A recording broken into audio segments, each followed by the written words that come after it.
A decisión que tomou onte a xuíza Lamela o que pon en negro sobre branco que no Estado español non funciona a separación de poderes, sino que temos uns órganos judiciais totalmente politizados e ao servizo do goberno ao servizo do Partido Popular. É unha decisión que en última instancia responde a unha orde política do goberno de Mariano Rajoy, dos poderes do Estado, e que está abrindo a maior crise democrática do Estado español nos últimos 40 anos, instalando a este Estado nun comportamento que só pode ser cualificado como neofranquista. Este é un momento no que non caben nin as medias tintas nin a neutralidade. Estamos vivindo un ataque sin precedentes aos dereitos, ás liberdades públicas, a liberdade non só de expresión, sino a liberdade de participación política, e frente a un ataque de tal calibre, todos e todas os demócratas, as demócratas, debemos responder nas rúas e debemos responder tamén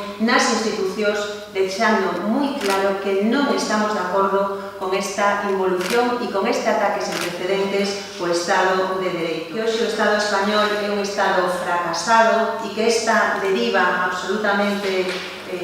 antidemocrática o que nos demostra é a debilidade dun Estado que non é capaz de defender as súas ideas a través da palabra e a través das urnas.